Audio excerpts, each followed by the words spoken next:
ഞാൻ Mary Metilda. Stay inspired സീരീസിൻ്റെ പുതിയൊരു എപ്പിസോഡിലേക്ക് എല്ലാവർക്കും സ്വാഗതം. ഇന്ന് വളരെ സിമ്പിളായിട്ടുള്ള കാര്യങ്ങളാണ് നമ്മൾ ഡിസ്കസ് ചെയ്യാൻ പോകുന്നത്. അല്ലെങ്കിലും അധികം കോംപ്ലിക്കേറ്റഡ് ആയിട്ടുള്ള കാര്യങ്ങളൊന്നും ഞാൻ പറയാറില്ല സാധാരണ. ഇന്ന് വളരെ വളരെ സിമ്പിളായിട്ടുള്ള നമ്മുടെ ജീവിതത്തിന് ആവശ്യമുള്ള കുറച്ച് കാര്യങ്ങളാണ് ഡിസ്കസ് ചെയ്യാൻ പോണത്. നമ്മുടെ ജീവിതത്തിലെ ഏറ്റവും ആവശ്യമുള്ള കാര്യം എന്താണ്? തീർച്ചയായിട്ടും അത് നമ്മുടെ മനസ്സിൻ്റെയും ശരീരത്തിൻ്റെയും ആരോഗ്യം തന്നെയാണ്. ഹെൽത്ത് റിലേറ്റഡ് ആയിട്ടുള്ള ഏറ്റവും പ്രധാനപ്പെട്ട ഒരു ആക്ടിവിറ്റിയാണ് എക്സസൈസ് ചെയ്യുക എന്നുള്ളത്. നമ്മൾ പലപ്പോഴും ഇതൊക്കെ ചെയ്യാതിരിക്കാനുള്ള എക്സ്ക്യൂസ് കണ്ടെത്തുന്ന ആളുകളാണ്. ശരിയാണ്, ചിലപ്പോൾ 1 മണിക്കൂർ എക്സസൈസ് ചെയ്യാൻ നമുക്ക് സമയം കിട്ടിയില്ല എന്നിരിക്കും, അല്ലെങ്കിൽ നമുക്ക് മടി വരും. ശരിക്കും പറഞ്ഞു കഴിഞ്ഞാൽ ബോഡിക്ക് മൂവ്മെൻറ്റ് കിട്ടുക എന്നുള്ളതാണ് വളരെ പ്രധാനമായിട്ടുള്ളൊരു കാര്യം. നമ്മൾ സമയമില്ല എന്ന് പറയുന്ന ഒരു എക്സ്ക്യൂസ് ഉണ്ടല്ലോ, അതിനൊരു പരിഹാരം കണ്ടെത്താനായിട്ട് നമ്മൾ പ്രത്യേകിച്ചൊരു സമയം എക്സസൈസ് ചെയ്യാൻ മാറ്റിവെക്കാനില്ലാത്തവർക്ക് ഒരു കാര്യം ചെയ്യാം. ഇപ്പോൾ നമ്മുടെ ഡേ ടു ഡേ ലൈഫിൽ നമ്മൾ സാധാരണ ചെയ്യുന്ന കുറേ കാര്യങ്ങളുണ്ടല്ലോ, അതിൻ്റെ കൂടെ ഈ ബോഡി മൂവ്മെൻറ്റ് ഉറപ്പാക്കാനുള്ള ചില ശീലങ്ങൾ നമുക്ക് വളർത്തിയെടുക്കാം. ഒരു ബിസി ഷെഡ്യൂൾ വരുമ്പോൾ ചിലപ്പോൾ എക്സസൈസ് ചെയ്യൽ മുടങ്ങിപ്പോകാറുണ്ട്, പക്ഷേ ബോഡി മൂവ്മെൻറ്റും മുടങ്ങില്ല. അത് ചില പ്രത്യേക ശീലങ്ങൾ പ്രാക്ടീസ് ചെയ്യുന്നത് കൊണ്ടാണ്. നമുക്ക് പലർക്കും സ്മാർട്ട് വാച്ച് ഇല്ലേ, അതിൽ നമ്മൾ എത്ര സ്റ്റെപ്സ് എടുക്കുന്നു എന്നൊക്കെ രേഖപ്പെടുത്തും. ഒരു 10,000 സ്റ്റെപ്പെങ്കിലും ഒരു ദിവസം എടുക്കണമെന്നാണ് നമ്മൾ കണക്ക് കൂട്ടി വെച്ചിരിക്കുന്നത്. പക്ഷേ ഞാൻ പറയാൻ പോകുന്ന ഈ ശീലങ്ങൾ നമുക്കുണ്ടെങ്കിൽ 10,000 ആയോ എന്നൊന്നും ആങ്സൈറ്റി പിടിക്കേണ്ടതായിട്ട് വരില്ല. നമുക്ക് ആവശ്യമുള്ള ബോഡി മൂവ്മെൻറ്റ് നമുക്ക് ഉറപ്പാക്കാൻ പറ്റും. അപ്പോൾ അങ്ങനെയുള്ള ശീലങ്ങളാണ് കേട്ടോ ഇന്നത്തെ വീഡിയോയിൽ ഞാൻ ഷെയർ ചെയ്യാൻ പോകുന്നത്. ഒന്നാമത്തെ കാര്യം, കുറേ അധിക സമയം ഇരിക്കുന്ന ശീലം ഒഴിവാക്കുക. നമ്മൾ പലപ്പോഴും പല കാര്യങ്ങൾ ചെയ്യാൻ വേണ്ടി ഇരിക്കാറുണ്ടല്ലേ. 20 മിനിറ്റ് കൂടുതൽ അങ്ങനെ ഇരിക്കരുത്. ഇടയ്ക്കൊന്ന് എഴുന്നേക്കണം, അങ്ങോട്ടും ഇങ്ങോട്ടൊക്കെ ഒന്ന് നടക്കണം. അങ്ങനെ ഒരു ചിന്ത നമ്മുടെ മനസ്സിലുണ്ടാവണം. എപ്പോഴും അതിനെ സാധിക്കണമെന്നില്ല, പക്ഷേ പറ്റാവുന്ന സന്ദർഭങ്ങളിലെല്ലാം അത് ചെയ്യണം. ചിലരെ കണ്ടിട്ടില്ലേ, ഒറ്റയിരിപ്പാണ്. ഇപ്പോൾ നമ്മൾ ട്രെയിനിൽ യാത്ര ചെയ്യാണ്, 4-5 മണിക്കൂർ യാത്രയുണ്ട്. ഒറ്റ ഇരിപ്പിരിക്കണമെന്ന് ആരും പറയുന്നില്ല. നമുക്ക് വേണമെങ്കിൽ എഴുന്നേറ്റ് അങ്ങോട്ടും ഇങ്ങോട്ടും നടക്കാം. ഇനി കാറിൽ യാത്രയാണെങ്കിൽ പോലും കാർ എവിടെയെങ്കിലും നിർത്തി ഒന്ന് പുറത്തിറങ്ങി ഒന്ന് ചുറ്റി വരിക. ഞാൻ സാധാരണ സെഷൻ നടത്തുമ്പോഴും ഇടയ്ക്ക് ആളുകളോട് എഴുന്നേക്കാൻ പറയാറുണ്ട്, ബോഡി മൂവ്മെൻറ്റ്സ് കൊടുക്കാറുണ്ട്. അപ്പോൾ ഈ ഒരു ചിന്ത മനസ്സിലുണ്ടെങ്കിൽ നമുക്കത് സിമ്പിളായിട്ട് നടപ്പാക്കാവുന്നതാണ്. രണ്ടാമത്തെ കാര്യം, അത് ഞാൻ കൃത്യമായിട്ട് പ്രാക്ടീസ് ചെയ്യുന്ന ഒന്നാണ്. ചുറ്റുപാടുമുള്ള പല സംവിധാനങ്ങളും നമ്മുടെ ബോഡി മൂവ്മെൻറ്റ്സിനെ റെസ്ട്രിക്റ്റ് ചെയ്യുന്ന അല്ലെങ്കിൽ നിരുത്സാഹപ്പെടുത്തുന്ന കാര്യങ്ങളാണ്. നമ്മളിപ്പോൾ ഒരു ഷോപ്പിംഗ് മാളിൽ പോയാൽ അവിടെ എസ്കലേറ്റർ ഉണ്ട്, ലിഫ്റ്റ് ഉണ്ട്. എവിടെ പോയാലും അങ്ങനെയാണ്. നമ്മുടെ ബോഡി മൂവ്മെൻറ്റ് ഇല്ലാതാക്കുന്ന സകല കാര്യങ്ങളും അവിടെ ഉണ്ടാവും. അപ്പോൾ നേരത്തെ ഇങ്ങനെ പ്ലെയിനിൽ കയറുമ്പോഴേ നമ്മൾ ഗ്രൗണ്ടിലേക്ക് ഇറങ്ങി സ്റ്റെപ്സ് കയറുന്ന സംവിധാനം ഒഴിവാക്കി. സ്റ്റെപ്സ് കയറുക എന്നുള്ളത് നല്ലൊരു എക്സസൈസാണ്.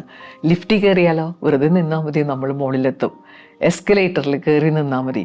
അപ്പോൾ ഞാൻ സാധ്യമാകുമ്പോഴൊക്കെ ലിഫ്റ്റും എസ്കലേറ്ററും ഒക്കെ വേണ്ടാന്ന് വെക്കാറുണ്ട്. ഇനി അതേ ഉള്ളൂ.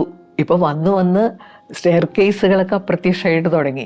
ഇനി അത് മാത്രമുള്ളെങ്കിൽ പോലും എസ്കലേറ്ററിൽ നിൽക്കുമ്പോൾ നമുക്കൊന്ന് വേണമെങ്കിൽ കയറിപ്പോവുകയും കൂടി ചെയ്യാമല്ലോ.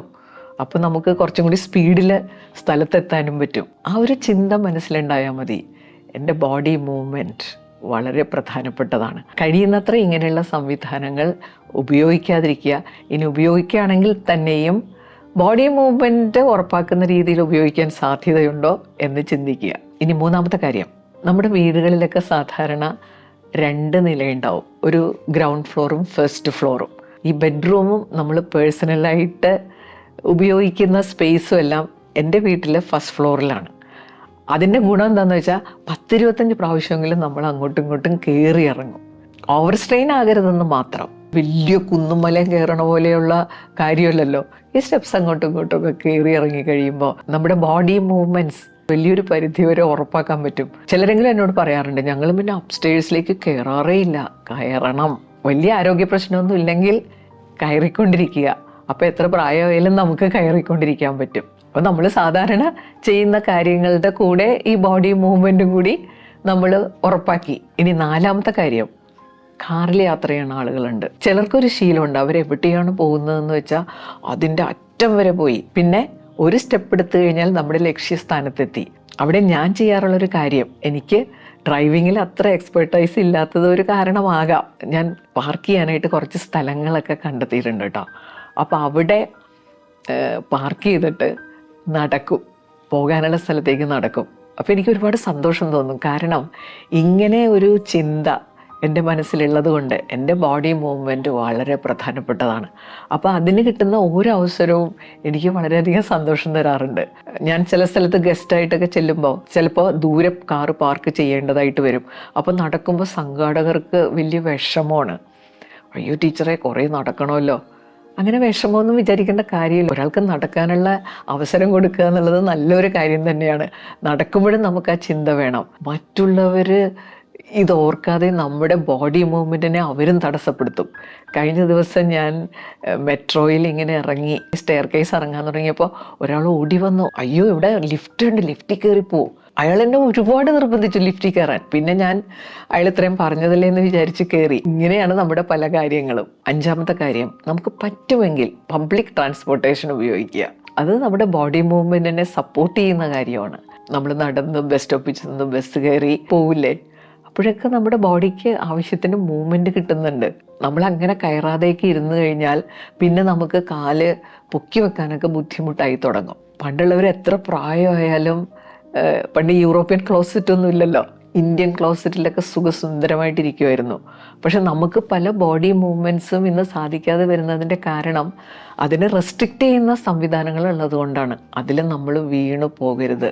പബ്ലിക് ട്രാൻസ്പോർട്ടേഷൻ കൊണ്ട് വേറൊരു ഗുണമുണ്ട്. പലപ്പോഴും നമ്മളിങ്ങനെ യാത്ര ചെയ്യുമ്പോൾ എത്രയോ ആളുകളെയാണ് നമ്മൾ വഴിക്ക് വെച്ച് കാണുന്നത്. എൻ്റെ യൂട്യൂബ് കാണുന്ന 4-5 പേരെങ്കിലും ഞാൻ വഴിക്ക് കാണും. ചിലപ്പോൾ അവരൊക്കെ വന്ന് സെൽഫി എടുത്തിട്ട് പോവും. അതൊക്കെ നല്ല സന്തോഷമല്ലേ? അപ്പോൾ ഈ സന്തോഷമൊക്കെ നഷ്ടപ്പെടുത്താതിരിക്കാനും നമുക്ക് പറ്റും, ബോഡി മൂവ്മെൻറ്റ് ഉറപ്പാക്കാൻ പറ്റും. 6ാമത്തെ കാര്യം, ചില ബോഡി സ്ട്രെച്ചസ് നമുക്ക് എവിടെ ഇരിക്കുമ്പോഴും ചെയ്യാം. പട്ടിയും പൂച്ചയൊക്കെ ശ്രദ്ധിച്ചിട്ടുണ്ടോ? അവരൊക്കെ ഇടയ്ക്ക് പുറത്തു പോയി കൈയും കാലും ഒക്കെ ഇങ്ങനെ സ്ട്രെച്ച് ചെയ്യും അല്ലേ? നമ്മളും അത് പ്രത്യേകം ഓർക്കണം. നമ്മൾ എവിടെ ഇരിക്കുകയാണെങ്കിൽ പോലും അവിടെ ഇരുന്നുകൊണ്ട് ചെയ്യാവുന്ന ചില ബോഡി സ്ട്രെച്ചസ് ഉണ്ട്. അതിനുള്ളൊരു ചിന്ത മനസ്സിലുണ്ടാകണമെന്ന് മാത്രം. അതുപോലെ നമ്മൾ നടക്കുമ്പോൾ കൈ വീശി നടക്കുക, അവിടെയും നമ്മൾ കൈ സ്ട്രെച്ച് ചെയ്യുകയാണ്. അപ്പോൾ ഈ നടപ്പിൻ്റെ കൂട്ടത്തിൽ ചെയ്യാവുന്ന കാര്യങ്ങളാണ്. ഏതായാലും നമ്മൾ നടക്കുകയല്ലേ, നേരെ നോക്കി തല ഉയർത്തി നടക്കുക. നമ്മുടെ റോഡിൽ ചിലപ്പോൾ അത് പറ്റില്ല കേട്ടോ, സേഫായിട്ടുള്ള സ്ഥലത്ത് ചെയ്താൽ മതി. നമ്മുടെ റോഡിലൊക്കെ അങ്ങനെ നടന്നു വന്നാൽ ചിലപ്പോൾ തലയും കുത്തി താഴെ വീഴും. ഛേദമില്ലാതെ ചെയ്യുന്ന ചില കാര്യങ്ങളിൽ പെടുന്നതാണ് ഇതെല്ലാം. 7ാമത്തെ കാര്യം, ബോഡി മൂവ്മെൻറ്റ് കൂട്ടിയെടുക്കാനായിട്ട് നമുക്കൊരു കാര്യം ചെയ്യാം. ഈ പ്രൊക്രാസ്റ്റിനേഷൻ ഒഴിവാക്കുക. എന്ത് കാര്യം ചെയ്യേണ്ടി വരുമ്പോഴും ഇപ്പം വേണ്ട പിന്നെ മതി എന്നുള്ള ഒരു ചിന്തയുണ്ടല്ലോ, അത് ഒഴിവാക്കിയാൽ തന്നെ നമ്മുടെ ബോഡി മൂവ്മെൻറ്റിനെ അത് ഒരുപാട് സഹായിക്കും. ഒരു സാധനം അടുത്ത മുറിയിൽ കൊണ്ടുചെന്ന് വെക്കണം, നമ്മളെന്ത് ചെയ്യും, അത് തൽക്കാലം ഇവിടെ ഇരിക്കട്ടെ, മറ്റേ സാധനം കൂടി വെക്കേണ്ട സമയത്ത് ഒരുമിച്ച് കൊണ്ടുപോയി വെക്കാം. ചിലപ്പോൾ പുറത്ത് പോയി വന്നിട്ട് ഡ്രസ്സ് മാറാതെ കുറച്ച് സമയം കഴിഞ്ഞ് ഡ്രസ്സ് മാറാം, കുളിക്കാറാവുമ്പോൾ ഡ്രസ്സ് മാറാം. നമ്മളിങ്ങനെ പ്രൊക്രാസ്റ്റിനേഷൻ വഴി പല മൂവ്മെൻറ്റ്സും ഒഴിവാക്കും. എല്ലാം കൂടി ഒരു സമയത്ത് ചെയ്താൽ മതി. ഈ പ്രൊക്രാസ്റ്റിനേഷൻ ഏതെല്ലാം തരത്തിലാണ് നമ്മളെ ഉപദ്രവിക്കുന്നതല്ലേ? അപ്പോൾ എക്സസൈസ് ചെയ്യാൻ സമയമില്ല എന്ന് പറഞ്ഞ് ബോഡി മൂവ്മെൻറ്റിനെ റെസ്ട്രിക്റ്റ് ചെയ്യേണ്ട ഒരു കാര്യമില്ല. അത് വളരെ പ്രധാനപ്പെട്ടതാണെന്നുള്ളൊരു ചിന്ത മനസ്സിലുണ്ടായാൽ ഛേദമില്ലാതെ ബോഡി മൂവ്മെൻറ്റ്സിനായിട്ട് ചെയ്യാവുന്ന കാര്യങ്ങളുണ്ട്. അതെല്ലാം ശീലമാക്കുക. ഇപ്പം ഞാൻ പറഞ്ഞതിൽ ഈ സ്റ്റെയർ കേസ് കയറൽ, ലിഫ്റ്റ് എസ്കലേറ്ററൊക്കെ ഒഴിവാക്കൽ, അതൊക്കെ ശീലമായിട്ടാണ്. അല്ലെങ്കിൽ നമുക്ക് സാധാരണ ഇങ്ങനെയൊക്കെ സ്റ്റെയർ കേസ് കയറേണ്ടി വരുമ്പോൾ, കുറച്ച് നടക്കേണ്ടി വരുമ്പോഴൊക്കെ നമുക്കെപ്പോഴും ഒരു വിഷമം ഉണ്ടാവും അല്ലേ, നടക്കേണ്ടി വന്നല്ലോ, സ്റ്റെയർ കേസ് കയറേണ്ടി വന്നല്ലോ. ഇപ്പം അങ്ങനെയല്ല കേട്ടോ, അതൊക്കെ ചെയ്യേണ്ടി വരുമ്പോൾ നല്ല സന്തോഷമാണ്. കാരണം എൻ്റെ ആരോഗ്യത്തെ സപ്പോർട്ട് ചെയ്യുന്ന കാര്യങ്ങളാണെന്നുള്ള ചിന്ത ഉപബോധ മനസ്സിലിങ്ങനെ ഉള്ളത് കൊണ്ട് വളരെ ഹാപ്പി ആയിട്ട് അങ്ങനെയുള്ള സന്ദർഭങ്ങൾ ഉപയോഗിക്കാറുണ്ട്. കൊച്ചു കൊച്ചു കാര്യങ്ങളല്ലേ, നമുക്ക് ഇംപ്ലിമെൻ്റ് ചെയ്യാൻ വിഷമമൊന്നുമില്ലല്ലോ. ഇതെല്ലാവരും ഒന്ന് അറിഞ്ഞാൽ നന്നായിരിക്കില്ലേ?